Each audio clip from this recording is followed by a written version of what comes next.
Oi, pessoal, tudo bem? Meu nome é Guilherme Rovadowski, sou jornalista, roteirista, trabalho atualmente na SX Negócios, que é uma empresa coligada do Grupo Santander, e eu tô aqui junto com o Caio Santos para falar de um tema muito legal, não é, Caio? É isso aí, tudo bom, Guilherme? Prazer estar aqui novamente contigo, mais uma vez fazendo mais uma palestra sobre o tema educação, mas dessa vez com uma visão um pouquinho diferente daquela que a gente trouxe na palestra do ano passado. Ano passado a gente falou sobre podcasts na educação, né? O storytelling, o jeito de contar histórias. E esse ano para a Conad a gente pensou em algo diferente, algo muito próximo da nossa realidade diária e que tenho certeza que vai ser um tema bem diferente do que vocês estão acostumados, né, Caio? A gente vai falar sobre o educatenimento, talvez um termo aí que não exista, que a gente inventou, que a gente cunhou para essa palestra, mas a gente quer falar como o humor aliado à educação traz benefícios na aprendizagem dos alunos. Antes de começar, muitos de vocês podem associar o termo educatenimento ao edutenimento. Eles são primos muito próximos, né?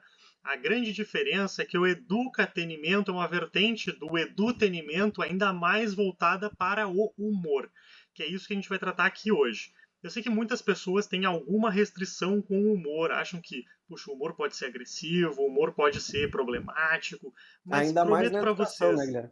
ainda mais na educação. Mas eu prometo para vocês que existem formas de tratar o humor de uma maneira mais leve, de se aproximar do público e principalmente de vincular esse humor ao público aderente. O que eu quero dizer com isso? Cada vez mais a sociedade está consumindo mais informação rápida, informação, né, fast.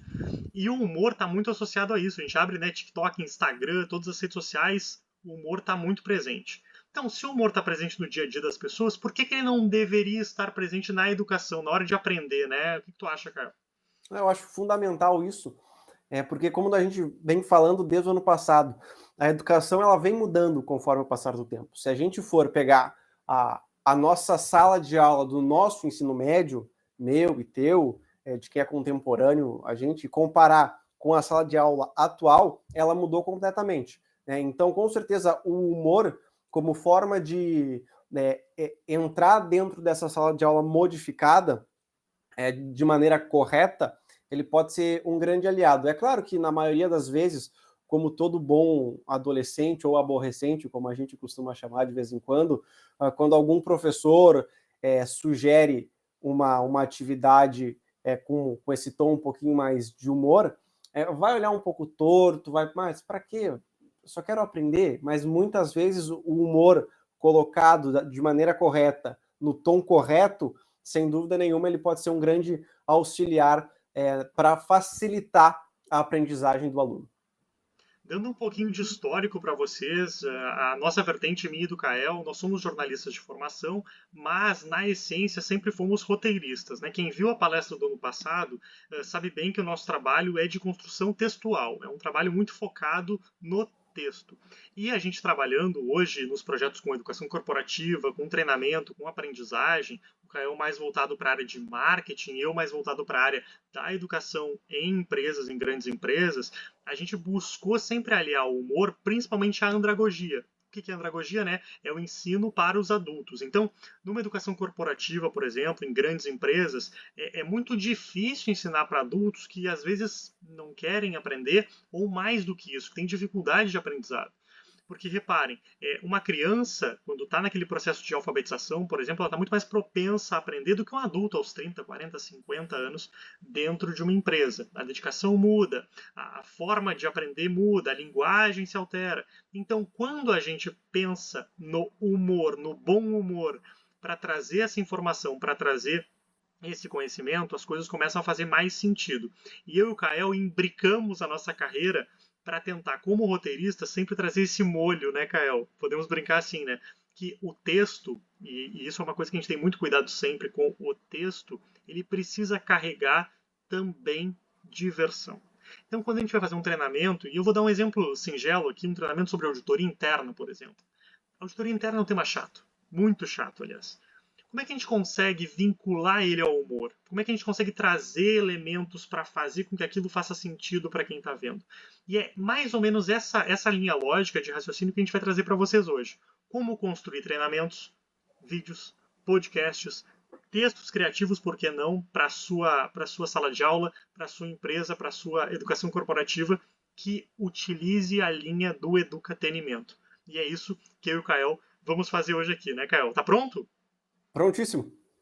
Muito bem. Uma coisa que é fundamental já antes de começar é o seguinte: o humor ele é um ato quase que psicológico. Quando a gente fala de humor, é uma reação. O humor é uma reação, por que não dizer? Nós trabalhamos muito, como eu falei, com o texto, e quando a gente cria o texto, faz um texto de humor, lê aquele texto ou faz uma piada, conta algo divertido, libera algum tipo de endorfina, algum tipo de adrenalina diferente dentro da gente. Então, o humor ele afeta o cérebro, com certeza, e ele facilita essa retenção de informação, né, Kael? Então, psicologicamente, o humor faz com que a gente aprenda melhor. Não esqueça disso. O humor faz com que nós captemos mais informações com maior facilidade.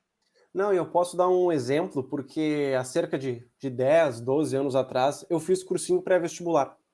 E os ambientes de cursinho pré-vestibular, diferentemente das aulas que eram praticadas no ensino médio tradicional, eles vinham muito carregados com humor. Era praticamente, eu brincava com o pessoal, era praticamente um show de stand-up comedy ali, misturado com aprendizagem.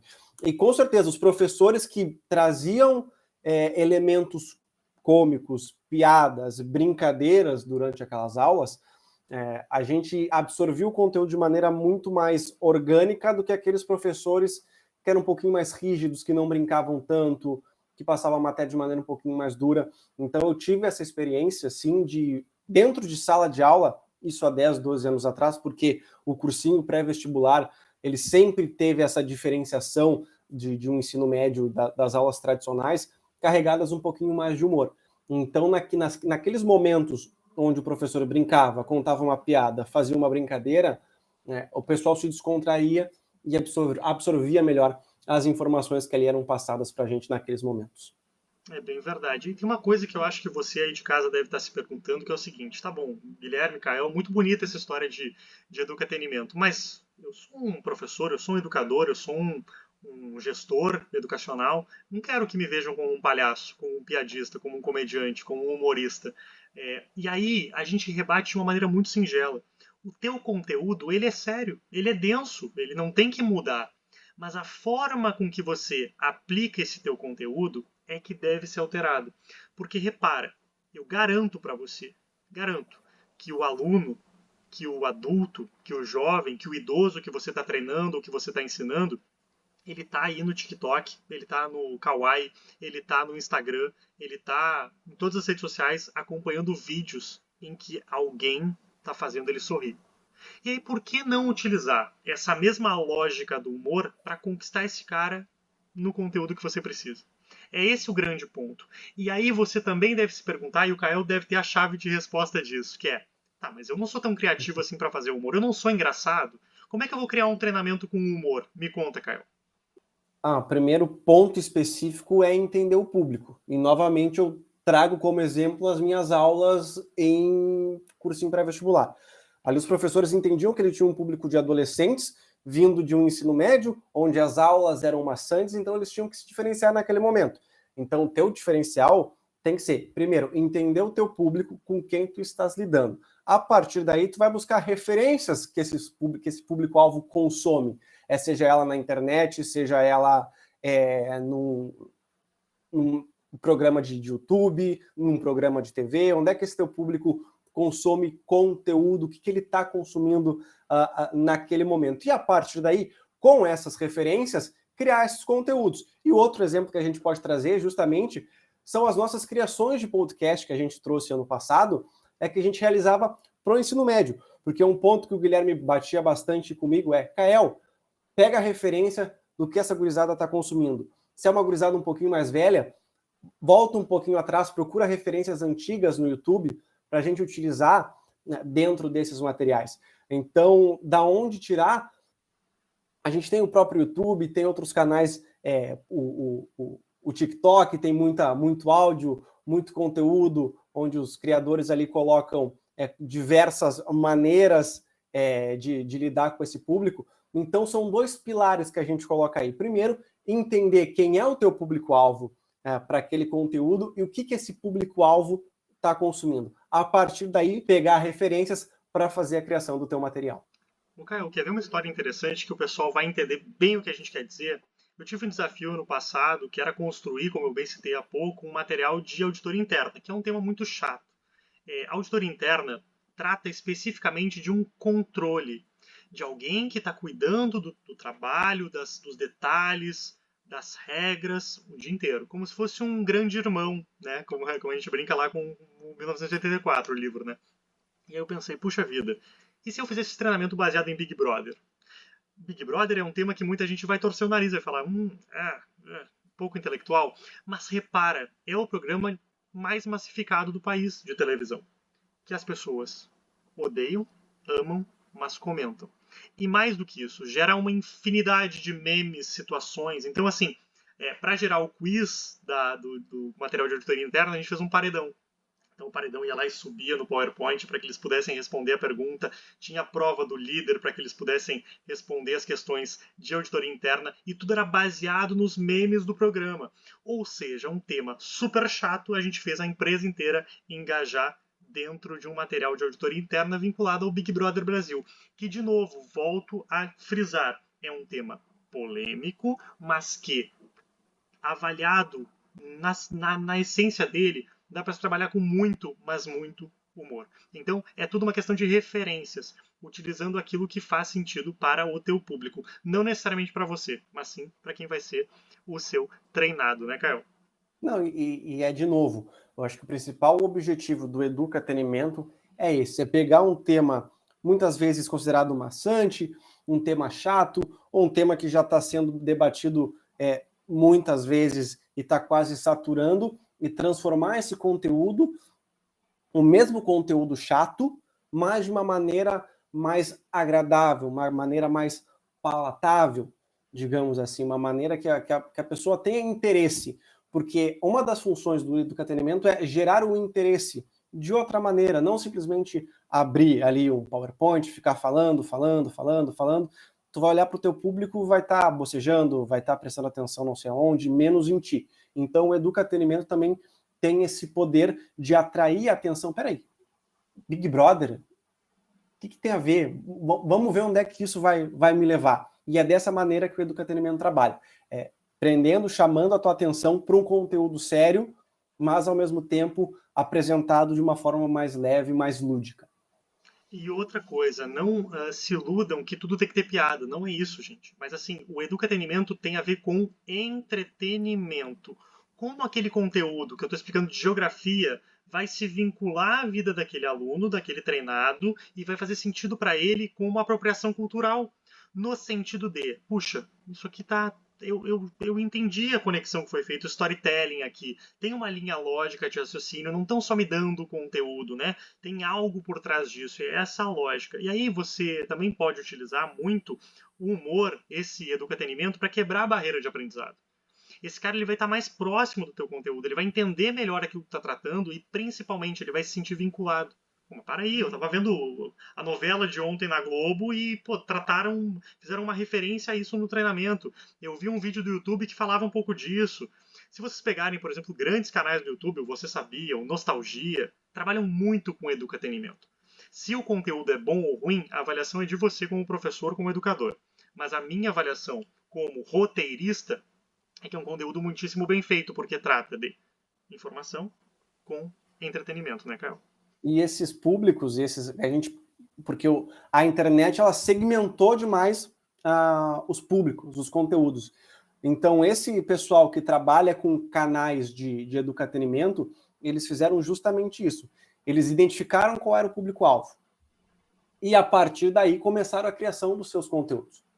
Vocês podem perceber que há um roteiro ali, eles não criam nada assim, abrem uma câmera e saem falando de maneira aleatória. Não. Eles entenderam qual era o público dele, qual era a forma que esse público prefere receber os conteúdos que são ali produzidos, e a partir daí, a elaboração de roteiros, eles identificaram quais são as necessidades. Então aí, eu escutei esses dias na rádio que os jovens hoje, eles buscam as informações primeiro, sabe aonde, Guilherme? Não é mais no Google, é no TikTok. É verdade. Eles abrem primeiro fazem ali, que eles querem pesquisar sobre um determinado assunto. Então eles abrem o TikTok, digitam ali as palavras-chave e o TikTok vai dar para eles os produtores de conteúdo daquele determinado assunto.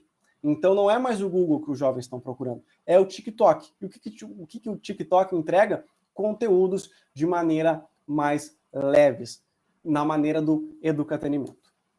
E outra coisa interessante, né, Caio? Nós, como educadores, né, muitos de nós ainda torcem o nariz para a inteligência artificial. Se a gente pensar, a inteligência artificial ela tem várias qualidades. Muitas, quase todas. Mas tem uma que ela ainda não atinge, que é a criatividade. Ela não é criativa. Não como o ser humano. Não como aqueles seres humanos criativos na essência, né? Então, o educatenimento tem uma grande vantagem que é só se constrói um bom treinamento de educatenimento ou com educatenimento com criatividade. E isso nenhuma inteligência artificial ainda consegue fazer. Talvez em breve consiga. Hoje Mas ainda não porque a consegue. criatividade é inerente ao ser humano. Sem dúvida.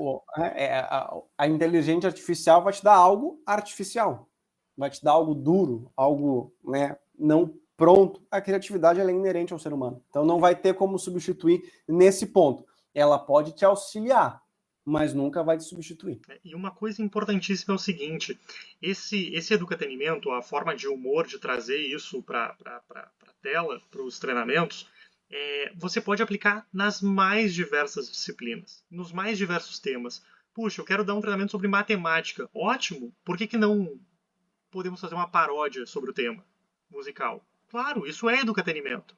Por que eu não posso fazer um podcast com uma radionovela divertida? Isso também é educatenimento. Mas eu quero gravar um vídeo com personagens imitando uma bancada de telejornal. Isso também é educatenimento. Eu brinco, e aí fica a critério de vocês aceitarem ou não minha tese, que tudo que foge do padrão tradicional é educatenimento. É ousadia? Me serve. É educatenimento. Guilherme, mas aí é muito amplo. Sim, legal. Talvez você que está me vendo e está vendo o Kael já pratique o educatenimento aí nos seus treinamentos, na sua sala de aula há muitos anos. A diferença é que agora tem dois moleques dizendo para você que sim, você é um educador que aplica o educatenimento. Muito louco isso, né? De novo, é a terceira vez que eu vou citar esse exemplo, mas o educatenimento ele não é algo novo.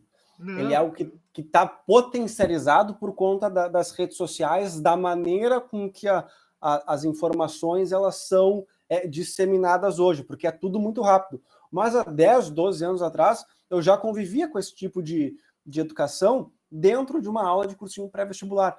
Então não é algo novo, é algo ainda assim que pode encontrar um pouco de resistência nos mais conservadores, o que até certo ponto a gente pode considerar isso normal também, sempre vai existir pessoas que aderem e não aderem, que preferem apresentar um conteúdo um pouco mais de maneira mais tradicional, mas com certeza a gente não está falando aqui nenhuma novidade. Só que a maneira com que esses conteúdos são apresentados, elas são disseminadas de maneira muito mais rápida por conta do avanço da internet aí, que é algo assustador nos últimos anos. Querem ver uma coisa? Como é que eu convenceria o meu gestor a apostar num treinamento ou num material com educatenimento? Para mim tem dois fatores que são claros. Primeiro, eu preciso me diferenciar no mercado. Começa por aí. Esse é um fator fundamental, que é o seguinte: todos fazem treinamentos iguais ou parecidos. Vamos tentar fazer algo diferente. Tentativa e erro? Sim, tentativa e erro, mas qual é o problema? Porque eu sempre acho que a ousadia ela é muito próxima, tá? Da grande ideia, né? As grandes ideias são ousadas. Então, quando você faz um treinamento diferente, ele já sai na frente. Ele pode ter defeitos, dificuldades, correções de rota ao longo do caminho, mas ele já sai na frente dos outros. E o segundo fator eu garanto que você vai fazer uma avaliação de reação no teu público, não no teu gestor. Porque o gestor não vai ter, talvez, a sensibilidade de entender o que o teu público quer, o que o teu público espera, o que o teu público gosta. E tem um terceiro fator que eu só gostaria de pontuar rapidamente, que é o seguinte: o público não sabe o que ele quer, até ele ver aquilo que ele não esperava. Então, quando você vai perguntar para ele, e esse é um grande erro de pesquisa de treinamento, o que você deseja ver no treinamento? O que ele vai te falar? A última boa experiência que ele teve em treinamento. Só que o que ele realmente vai gostar e o que vai fazer diferença é ele ser surpreendido. Então a gente não deve esperar, numa pesquisa de reação, que ele te diga o que ele quer ver. Porque o que ele quer ver é sempre a última novidade. Né? O que ele tem que esperar é ser surpreendido, é o inesperado. E é aí que a tua pesquisa de reação vai decolar. Tá certo, Caio? Não, e sem falar que quando ele é surpreendido, na hora que ele for responder uma pesquisa, provavelmente o que ele vai lembrar daquele momento que ele foi surpreendido. Putz, tive um treinamento com um maluco que inventou lá um Big Brother para apresentar não sei o que aquilo ali me chamou uma atenção de uma maneira que eu não esqueço até hoje. Então, a relação com a pesquisa, com o fator surpresa, a gente pode até fazer uma analogia, porque a partir do momento em que ele é surpreendido, com certeza, no momento que ele for responder uma eventual pesquisa, ele vai lembrar. E um exemplo, Guilherme, que eu te trago, agora é quando eu estava na faculdade, fazendo uma cadeira de TCC. Que a gente sabe que faculdade por si só já é também um lugar um pouco mais conservador, uma cadeira de TCC também tende a ser um pouquinho mais conservadora porque está lidando ali com a produção de um material acadêmico, então vai existir toda ali algo mais conservador, né? E teve um momento em que a professora ela trouxe uma experiência diferente para a gente, ela trouxe algumas brincadeiras naquele momento em sala de aula que pegou todo mundo de surpresa, tipo, como assim? O que ela tá fazendo aqui nesse momento em que a gente está produzindo um material acadêmico? Ela quer trazer uma brincadeira. E naquele momento eu percebi que a turma ela aceitou e entrou na proposta que a professora trouxe. Foi um momento em que a gente conseguiu aproveitar, dar uma relaxada, e também o educatenimento tem esse poder. Transformar coisas pesadas, materiais pesados, informações pesadas de maneira mais leve, né? Boa. E tem uma outra coisa importante, que é o seguinte: quando a gente pensa em educatenimento, a gente também está falando de aprendizagem ativa. A gente está falando de materiais autodirigidos. A gente está falando de uma infinidade de gente, games, a gamificação. Uma gamificação é por si só um educatenimento. Só que a grande questão é que a gente está pegando no pé e forçando a barra aqui para a gente colocar humor nesse tempero. Olhar para o treinamento, olhar para a palestra, olhar para aquilo que a gente vai falar com um bom humor, com leveza, né? Óbvio que tem momentos que a gente não vai conseguir colocar esse humor sempre, não precisa. Não. Mas a grande questão é tentar forçar um pouquinho mais. Ir um pouquinho além, cada vez, né, que a gente for dar o treinamento, a gente incorporar um elemento a mais, trazer um meme a mais, uma brincadeira a mais. Eu tenho certeza que isso vai quebrar o gelo e quebrar possíveis resistências. Outro ponto importante, que eu acho que vale muito a pena trazer, é a variabilidade de materiais que você pode trazer esse educatenimento. Eu bem falei aqui, numa palestra pode ser dado um educatenimento, o Caio falou ali dinâmicas, brincadeiras, pode, jogos, claro, vídeos, podcasts, a gente adora fazer podcast, então podcast nosso sempre tem uma boa dose de humor. Os formatos são os mais variáveis. O PowerPoint a gente usa muito no Canva, sei lá, a ferramenta de inteligência artificial que você usa aí para criar seu treinamento, dentro do Articulate, dentro do iSpring, a escolha é sempre sua, mas o formato ele é variável. O que não deve ser excluído é a forma de passar esse conteúdo de um jeito leve, didático e principalmente bem-humorado. Porque, de novo, a gente não está falando aqui da invenção da roda.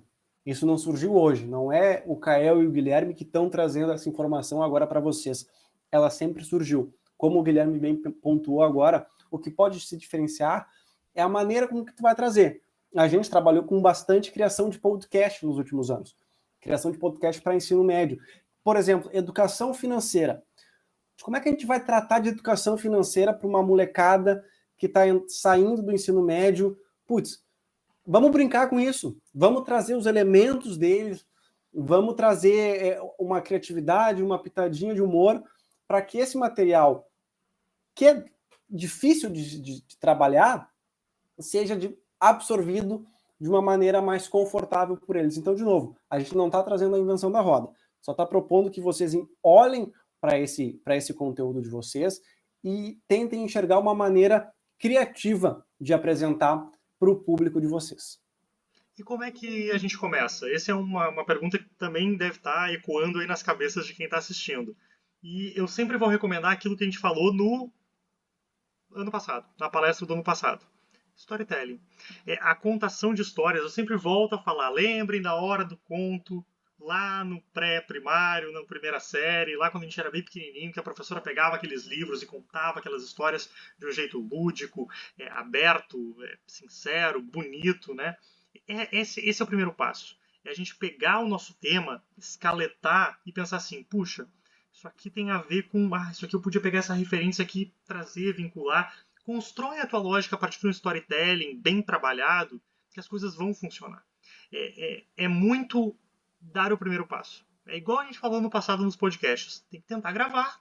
Se não botar a voz no ar, não vai dar certo. Né? Podcast, se não tiver a voz, não sai. O educatenimento, se não tiver a ousadia, não sai, né, Caio? A gente precisa forçar um pouco para que esse negócio avance.